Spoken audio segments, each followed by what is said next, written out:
Confusion చేస్తున్నారు అందరూ కూడా, అవతల మంత్రులు యువతల మంత్రులు మాట్లాడి. మీరు అసలు ఒక రాజ్యాంగబద్ధంగా ప్రమాణ స్వీకారం చేసినటువంటి వాళ్ళు ప్రజలకి క్లారిటీ ఇవ్వాల్సిన పోయి ప్రజల్ని మీరు మీ రాజకీయ అవసరాల కోసం గందరగోళం సృష్టిస్తూ ఉన్నారు. సెక్షన్ 8 అమలు పరిచినా పరచకపోయినా ఫర్ ఆర్గ్యుమెంట్సే పక్కన పెడతాం.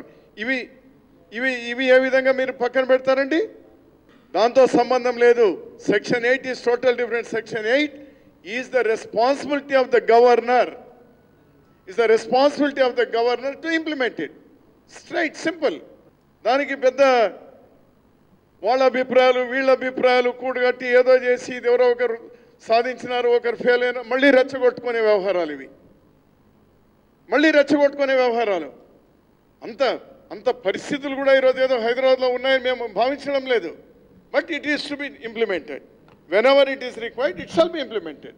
ఈ విషయాలు స్పష్టం చేస్తూ గవర్నర్ గారికి ఈ 3 విషయాలు కూడా రాస్తూ వారికి ఉత్తరం రాయడం జరిగింది.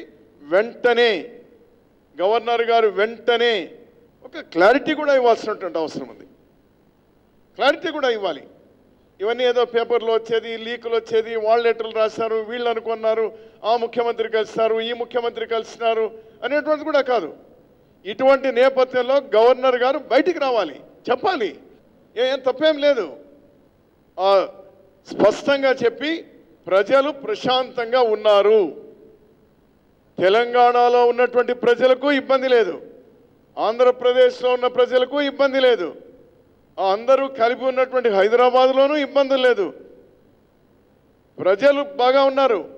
కానీ ప్రజలకు ఇబ్బంది పెట్టదలుచుకున్నటువంటి వాళ్ళు ఈ 2 ముఖ్యమంత్రులు, పైన చోద్యం చూస్తున్నటువంటి బీజేపీ ప్రభుత్వం. వాళ్ళు దే ఆర్ ద కల్ప్రిట్స్. ఎవరైతే ప్రజలకి మంచి మేలైనటువంటి పరిపాలన వాళ్ళే దుర్మార్గమైనటువంటి ఆలోచనలో ఉన్నారు.